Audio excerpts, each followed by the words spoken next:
বিশ্বাস। জানি না জানি না বৌমার এমন কি হয়েছে বলে আসছি একা ঘরে বসে ঢুকে ঢুকে কান্না করছে। না না, আমি একটিবার বৌমার কাছে যাব, বলি বৌমা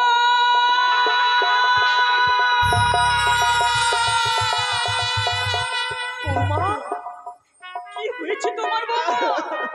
কেন কেন একা ঘরে বসে ঢুকে ঢুকে কান্না করছো বৌমা? কাকু জানি দুঃখী করা জীবন, তার জীবনে কান্না ছাড়াই আর কি আছে বলুন কাকু। এ কি বলছো বৌমা? আমি তোমার কোনো কথাই বুঝতে পারছি না। কাকু আপনার ছোট্ট দাদু ভাইকে মানুষের মতো মানুষ করবো বলে আপনাকে ওই পাঠশালায় ভর্তি করতে বলেছিলাম। হ্যাঁ দেখুন কাকু, গ্রামের সকল ছেলে যেন মায়ের কাছে এসেছে, আপনার ছোট্ট দাদু আপনার ছোট্ট দাদু ভাই যেন এখনো আসেনি কাকু। বৌমা কাকু আমি জানি বৌমা, এর আগে ছয় ছয় দাদু ভাইকে তুমি হারিয়ে ফেলেছো বলে আজকে কিন্তু দাদু ভাইকে হারাবার পরে ভয় হচ্ছে তোমার। আপনি তো সবে জানেন কাকু, জগতের মায়েরা সবে ব্যথা সহ্য করতে পারে। এই পৃথিবীতে যে মায়েরা সন্তানকে হারিয়েছে সেই মায়েরা বোঝে সন্তানে হারা কি ব্যথা বেদনা। বৌমা জানো বৌমা, কাকু আমি সকাল 10টার সময় দাদু ভাইকে আমি পার্সেলে রেখে এসেছিলাম। আমি তোকে বলে এসেছিলাম দাদু ভাই যখন তোর পার্সেল ছুটি হবে আমি গিয়ে তোকে নিয়ে আসবো। কিন্তু দেখো বৌমা, আমার যেতে বিলম্ব হয়েছে বলে দাদু ভাই হয়তো আমার জন্য বসে রয়েছে বৌমা। কাকু যদি তাই হয় আপনি আরে এক মুহূর্ত বিলম্ব করবেন না কাকু। যেখান থেকে হোক যেভাবে হোক আপনার ছোট্ট দাদু ভাইকে আপনি আমার পক্ষে এনে দিন। কাকু আমি তো বেঁচে আছি বৌমা, আমি বেঁচে থাকতে তোমাদেরকে আর আমার ঘরে কাঁদতে দেবো না বৌমা। আমি তোমায় কথা দিচ্ছি যে যেখান থেকে পারি না কেন আমি দাদু ভাইকে খুঁজে নিয়ে আসবো। খুঁজে নিয়ে এসে পুনরায় আমি আমার তোমার হতে তুলে দেবো বৌমা। বেশ কাকু, যদি তাই হয় আমি আপনারই অপেক্ষায় রইলাম। আপনি যেখান থেকে হোক যেইভাবে হোক আপনি আপনার ছোট্ট দাদু ভাইকে আপনি আমার পক্ষে এনে দিন কাকু। দাদু ভাই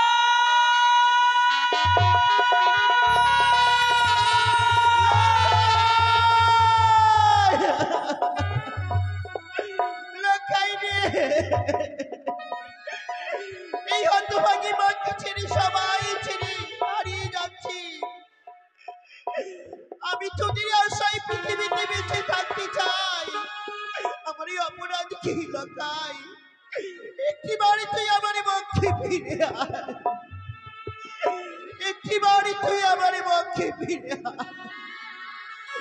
হারি লোকাই সোনা ওই চাঁদের কোনা,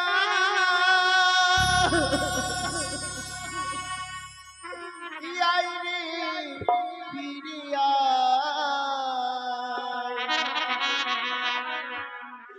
এই মায়ের পক্ষ শূন্য করে হারালি রে লক্ষা, আয় রে ফিরিয়া লখাই সোনা চাঁদের কোনা, আয় রে ফিরিয়া এই মায়ের বক্ষ সুন্দর করে হারালি আয় রে লখাই, আয় রে ফিরিয়া লখাই।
সতী কাঙালিনী লোকাই হারা মাঝে আমি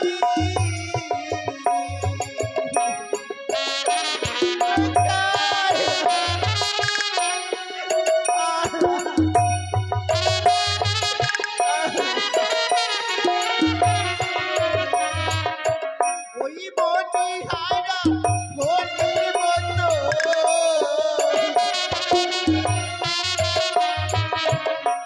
বুঝিয়া যাইরে লখাই যাইরে ফিরিয়া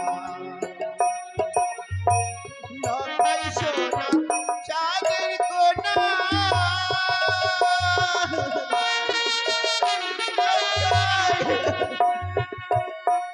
আইরে ফিরিয়া এই মায়ের বচন শূন্য করে হারালি ফিরে লখাই আইরে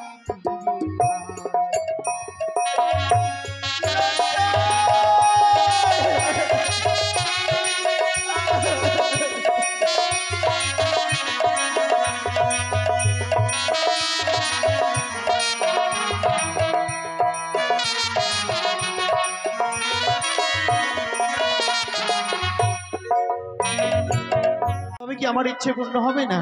না না না, আমি কিছু সময় অপেক্ষা করি, কেউ আসে কিনা। দাদু ভাই,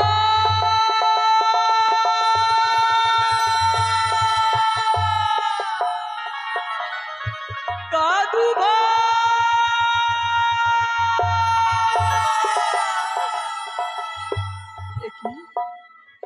আজ যেন সারাটি চম্পকনগর দণ্ড দণ্ড করে খুঁজলাম, পেলাম না। কোথাও যে দাদু ভাইয়ের দেখা পেলাম না। তবে কি সত্যি সত্যি দাদু ভাইকে আমি হারিয়ে ফেলেছি? আরে কোনদিন কি দাদু ভাইয়ের দেখা পাবো না? না, কিন্তু হয় না।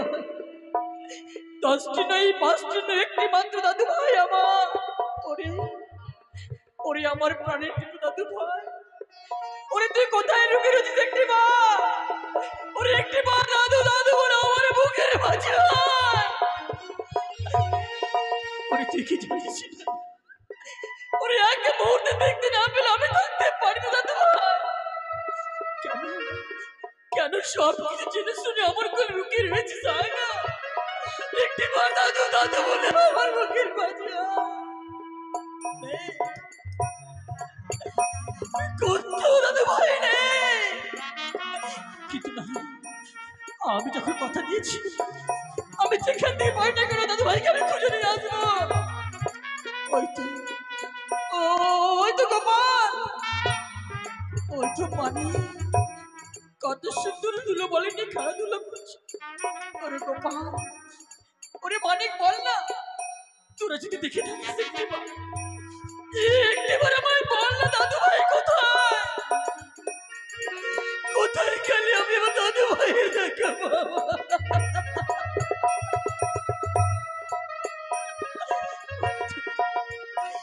গোপাল মানিক যেন আমার দিক থেকে মুখ ফিরিয়ে চলে যায়।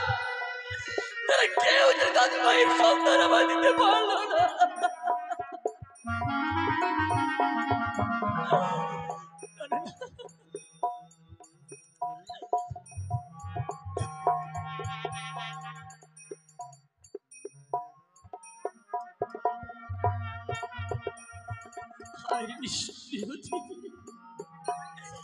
দাদু ভাইকে যখন আমার পাওয়া হলো না, আমি প্রাণ আর বাঁচিয়ে রাখবো না। ওই তো প্রাণ সাগর জলের মাঝে প্রাণকে আমি আজকের দিনে বিসর্জন করে দেব। দেখি আজ এই গোস্বা মন্দির দরজা বন্ধ। কে কে তুমি গোস্বা মন্দির রয়েছো? আমি লক্ষিন্দর। দাদু ভাই, কি করেছো তুমি? বিলম্ব আমার বুকের মাঝে এসো দাদু ভাই। না দাদু না, আমার যে কিছু চাওয়া পাওয়া আছে, এই চাওয়া পাওয়া যদি তুমি মেটাতে পারো তাহলে নিশ্চয়ই এই গোসা মন্দিরের দরজা খুলে বের হয়ে যাবে। দাদু ভাই, তুমি সত্যি বলেছো দাদু ভাই। যার পিতার আদারের ধনে পাতালে শুকায়, সোনার কুমড়ে ভূমিতে গড়া করি খায়, তার পুত্রের নাকি চাওয়া পাওয়ার অভাব রয়ে গেছে। অবশ্যই দাদু ভাই, আমি কথা দিলাম তুমি যা চাইবে আজকের দিনে আমি তোমায় তাই দেব দাদু ভাই। তাহলে বলো 100 200 70 ধন্যবাদ। যাহা বলবে দাদু ভাই আমি তো অক্ষরে অক্ষরে পালিব ভাই ভাই। আমি গোসামন্দিরের দরজা খুলে এসো দিলাম। এসো দাদু ভাই। দাদু এ কি তোমার যেন মলিন বদন হয়ে আছে, কি হয়েছে? নয়নে নির্বরিশন হচ্ছে কেন দাদু, কি হয়েছে তোমার বলো না? দাদু ভাই হ্যাঁ তুমি কি জানো না যে আগে মুহূর্ত দেখতে না পারে শুধু আমি কেন এই রাজপ্রাসাদের সকলের জন্য কান্না লুটিয়ে পড়ে আর সব কিছু জেনে শুনেও তুমি কেন এই গোসা মন্দিরে প্রবেশ করেছো দাদু সত্যি ভাই? বলেছো দাদু, আমি গোসামন্দিরে কেন প্রবেশ করেছিলাম সে কথা না বললে বুঝতে পারবে না দাদু। আমি জানি তোমরা আমাকে না দেখলে এক মুহূর্তে থাকতে পারো না, তার সত্ত্বেও এই গোসামন্দিরে প্রবেশ করেছিলাম। তবে কেন জানো দাদু? দাদু ভাই বলো বলো তুমি কেন প্রবেশ করেছিলে? ওই আজ শোনো শোনো দাদু ভাই প্রাণের দাদু গো, ও, ও, ও, বলো বলো ও দাদু বলি তো মহা রে স্কুলেতে ও গো দাদু আর যা ও নাজ একই বলছি দাদু ভাই, একই বলছি। আমি স্কুলেতে ও গো দাদু আর যাব নাজ। না না দাদু ভাই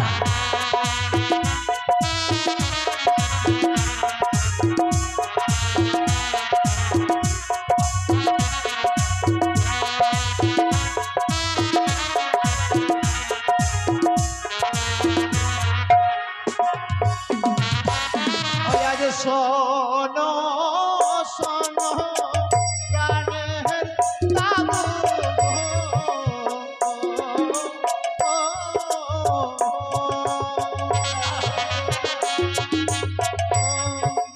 ও দাদু বলি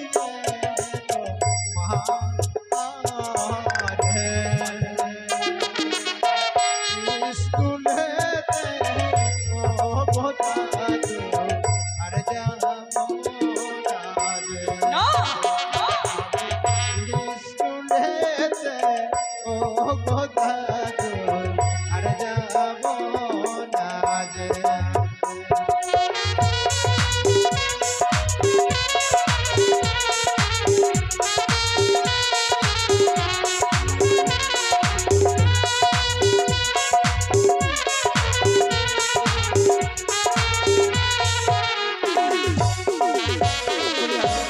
আমি আর স্কুলে যাব না দাদু। দাদু ভাই তুমি স্কুলে যাবে না বলো তো তুমি কেন স্কুলে যাবে না? আমি কেন যাব না জানো দাদু? ভালো ভালো ওগো স্কুলের লেখা পড়াবো,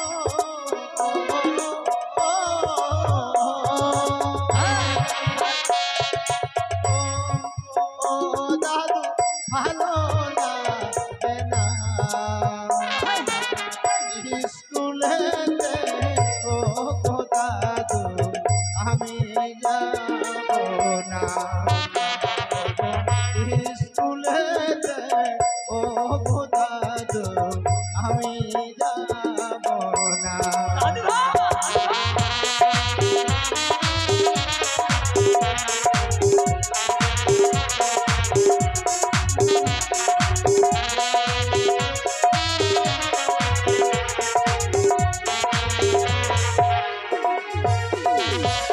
ওরে দাদু স্কুলে লেখাপড়া ভালো লাগছে না, তার জন্য আমি আর স্কুলে যাব না দাদু।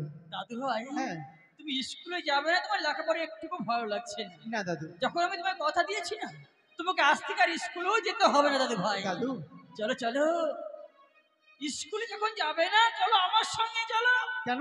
আমরা দুই ভাই মিলে এখন থেকে ব্যবসা শুরু করে দেবো। শোনো দাদু, কি? ওই ব্যবসা বাণিজ্য আমার পক্ষে সম্ভব নয়, আমি এসব করতে পারবো না। দাদু ভাই হ্যাঁ তুমি স্কুলে যাবে না তুমি লেখাপড়া করতে চাইছো না, না আবার বলছি চলো ব্যবসা বাণিজ্য করবো তুমি সেটাও করতে চাইছো আমি না। সেটাও করবো না। তবে তুমি করতে চাইছোটা কি? আমি কি করবো জানো? হ্যাঁ, বলো লেখাপড়া ছেড়ে দাদু গো,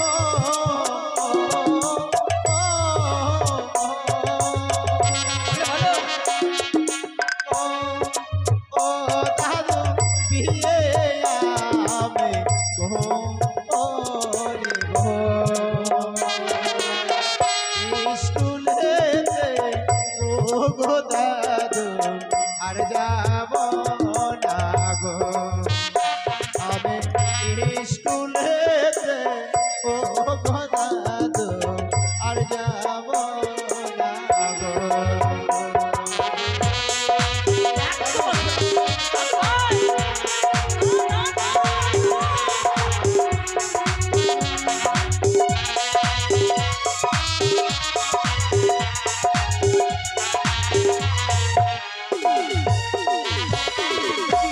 দাদু তুমি অভিমান করলে কেন? এমনি করে অভিমান করে চলে যাচ্ছ কেন? শোনো না আমার কথা। ও অভিমান করবো না কেন? তুমি কি বললে এখন তুমি বিয়ে করবে নাকি? আমি বিয়ে করবো। হাই কপাল, যার নাক টিপলে এখন দু বালতি করে দুধ বেরোবে সে নাকি করবে বলে বিয়ে। ও দাদু, কি আমি যেন বিয়ে ছাড়া কিছু চাই না। চুপ করো। বলে দাদু ভাই বসো বসো বসো বসো, তুমি তোমার সব কথা শোনো, একটি কথা বলি শোনো। বলো। তোমার না কোনো বিয়ের বয়স হয়নি। আচ্ছা। বিয়ের বয়স না হলে না বিয়ে করতে হয় না দাদু তাই ভাই। নাকি? হ্যাঁ রে পাগল ছেলে। আচ্ছা আচ্ছা আচ্ছা বিয়ের বয়স যখন হবে, হাড় গোড়গুলো শক্ত হবে, আচ্ছা। আমি ঠিক সেই সময় তোমার বিয়ে দিয়ে দেবো। ও তাই বুঝি। হ্যাঁ, হ্যাঁ। কিন্তু না দাদু না, আমি এত বিলম্ব করতে পারবো না। কেন, কেন? আমি যখন বলেছি বিয়ে করব, এই গোসা মন্দিরে যার জন্য প্রবেশ করেছি, বিয়ে করব বিয়ে করব বিয়ে করব। কখনোই নয়, আমি যখন বলেছি তোমার বিয়ে দেবো না দেবো না, কিছুতেই আমি তোমার বিয়ে দেবো না। ও গো হাসতে ধরি পায়ে পড়ি গো।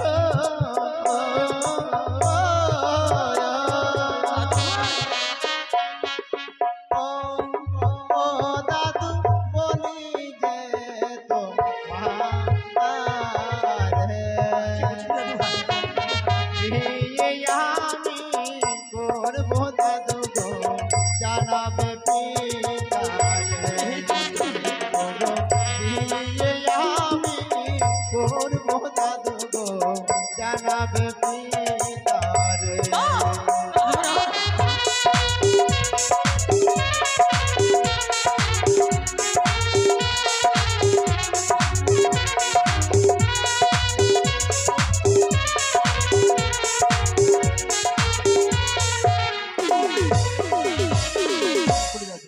আমি বিয়ে ছাড়া কিছু চাই না। বিয়ে করবো বলে এই গোসা মন্দিরে প্রবেশ করেছিলাম, আর তুমি আমায় কথা দিয়েছো আমি আজকের দিনে যা চাইবো তুমি তাই দেবে। এমনি করে নারাজ হয়ে যেও না দাদু। দাদু ভাই তুমি সত্যিই বলেছো, কথা যখন আমি তোমায় দিয়েছি আমি অবশ্যই তোমার বিয়ের ব্যবস্থা করবো দাদু ভাই।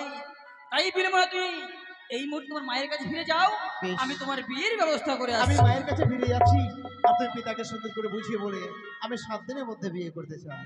হায়রে নিষ্ঠুর নিয়তি, সবে মাত্র 12 বছর বয়স যার, সেই ছেলে বিয়ের জন্য পাগল হয়ে গেছে। আমি তাই কথাও দিয়েছি, যেই করে হোক না কেন তার বিয়ের ব্যবস্থা আমায় করতে হবে। তাই বিলম্ব না করে তার এই বিয়ের সংবাদ আমি তার পিতার কর্ণে পৌঁছে দেব, তার পিতার কর্ণে পৌঁছে দেব।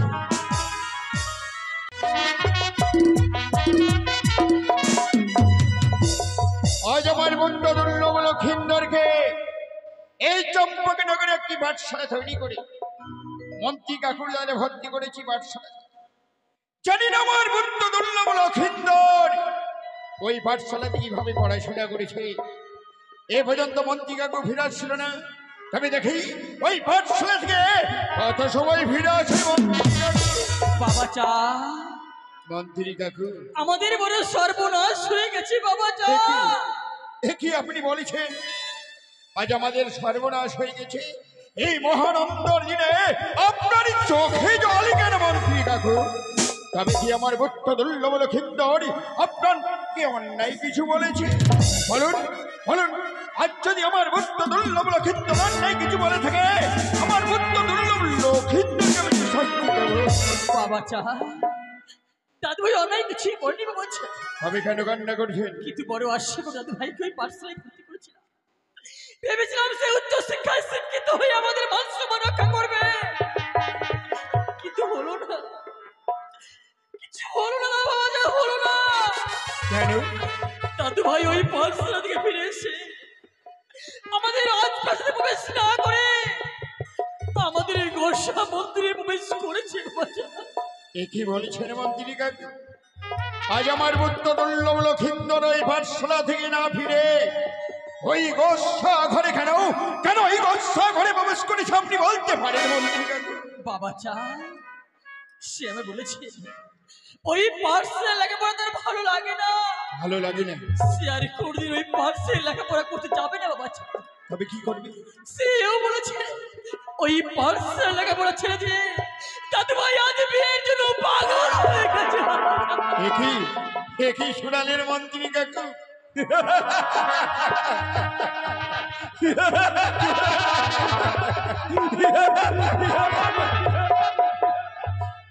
আজ আমার পুত্র দুর্লভ লক্ষিন্দর বয়সে নবীন এখনো মুখ থেকে দুধের গন্ধ নেয়নি। এই কথা আমার পুত্র দুর্লভ লক্ষিন্দর বলতে না না না এই কথা বলতে পারে না মন্ত্রী কাকু। বাবা চা তুমি বিশ্বাস করো দাদু ভাই সত্য সত্য বিয়ের জন্য পাগল হয়ে গেছে। সেও বলেছে কি বলেছে? যদি 7 দিনের মধ্যে তার বিয়ের ব্যবস্থা আমরা না করি সে তার সুন্দর প্রাণীকে ওই অম্লান সাগরে বিসর্জন করে দেবে। না না না মন্ত্রী কাকু না, এ কি আপনি শোনায়? আজ আমার পুত্র দুর্লভ লক্ষিন্দরকে যদি আমি বিবাহ না দিই আমার পুত্র দুর্লভ লক্ষিন্দর ওই সাগরে জলে প্রাণ বিসর্জন দেবে। আমি এত সময় বুঝতে পেরেছি আজ আমার পুত্র দুর্লভ লক্ষিন্দর বিয়ের জন্য পাগল হয়নি, হয়তো আপনি পাগল হয়েছে।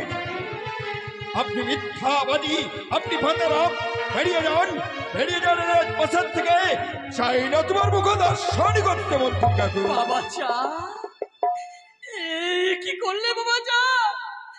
সেই তোমার পিতার আমল থেকে মন্ত্রিত্ব করছি কোনোদিন কোনোদিন তোমাদের ভালো ছেড়ে মন্দ করতে ভাবেনি। আর আজকের দিনে তুমি আমার পুত্র সমতুল্য হয়ে আমায় কটুবাক্য প্রয়োগ করছো। এই রাজপ্রাসাদ পরিত্যাগ করতে বলছে বাবা চা। চলে যাবো, বয়স তো আমার অনেক হয়ে গেছে, পুরো মানুষটা বলেও কাজে লাগে না বাবা চা। তাই আমি এই মুহূর্তে এই রাজপ্রাসাদ পরিত্যাগ করছি। আর কোনোদিন আসবো না বাবা চা। দাঁড়ান মন্ত্রী কাকু দাঁড়ান। বাবা চা আমি অজান্তে আপনাকে অনেক ভাষায় গালাগালি দিয়েছি, আপনি নিজের সন্তান বলে আমায় ক্ষমা করে দিয়ে মন্ত্রী কাকু। বাবা চা তুমি হচ্ছে আমার পুত্র সমতুল্য, আমি তো তোমার সবসময় ক্ষমার চোখে দেখি বাবা চা। মনে পড়েছে আমার পুত্র দুর্লভ লক্ষিন্দর, যেদিন আমার পুত্র দুর্লভ লক্ষিন্দর আমার গৃহমাঝারে জন্মগ্রহণ করে তুলালি ধাত্রীমা যেন বক্ষে ঝরে আমার পুত্রকে নিয়ে কান্না করেছে। আমি ধাত্রীমাকে বললাম, ধাত্রীমা কেন আমার পুত্রকে নিয়ে আপনি বক্ষে ঝরে কান্না করেন? কি বলে নিশ্চয় আমার পুত্রের উপর আপনার লোভ লালসা আছে, নাহলে আমার পুত্রকে নিয়ে আপনি কেন বক্ষে ঝরে কান্না করবেন? তারপর ধাত্রীমা আমায় কিছুতে বলল না।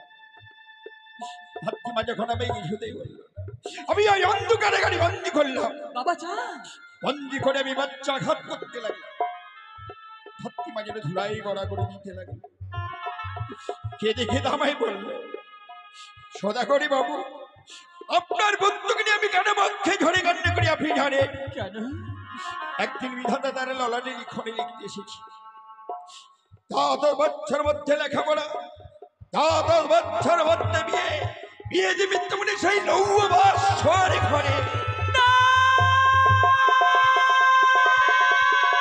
এই কথা বলতে বলতে ধাত্রীমা যেন সেলাই করে নিতে। বাবা চা আপনি বলেন তো মন্ত্রী কাকু, এই কথা শোনার পরে আমার বন্ধু দুর্লভ লক্ষিন্দরকে আমি কিভাবে বিবাহ দিই আপনি বলুন?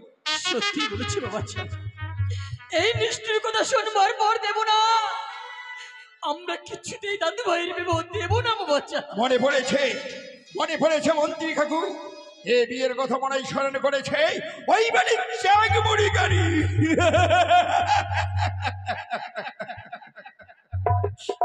মন্ত্রী কাকু বাবা চা আপনি যখন আমার পিতার আমল থেকে মন্ত্রী করেছি, আমার বন্ধু বিয়ে ভুলানো যায় না এমন কোনো বুদ্ধি নেই আপনি বলতে পারেন? বাবা চা সত্যি বলেছি বাবা চা, রয়েছে আমার কাছে একটি বুদ্ধি রয়েছে বাবা চা। আমি এই মুহূর্তে ছুটে যাবো সেই উড়িষ্যার কটক শহরে। কটক শহরে সেখান থেকে সুন্দর একটি বাইশ পায়রা নিয়ে এসে তুলে দেবো দাদু ভাইয়ের হাসতে। আর ওই পায়রা নিয়ে আমাদের নবলক্ষ ফুলের বাগানে খেলাধুলা করতে করতে দেখবে দাদু ভাই একদিন সত্যি সত্যি বিয়ের কথা যেন ভুলে গেছে বলছে। বাহ, অত্যুত্তম যুক্তি বের করেছেন মন্ত্রী। ওই ভেড়া নিয়ে খেলাধুলা করতে করতে দ্বাদশটি বৎসর বেরিয়ে যাবে, আর আমার বুদ্ধ দুর্লভ লক্ষিন্দর বিয়ের কথাও ভুলে যাবে। তবে আর বিলম্ব নয় মন্ত্রী, যত টাকা লাগবে কেন ওই গিরিবাজের ভাইরাই কেনার জন্য আমি দেবো। তবে আর বিলম্ব নয়, এই মুহূর্তে ছুটে যাও ওই কটক শহরে মন্ত্রী। তাই হবে বাচ্চা।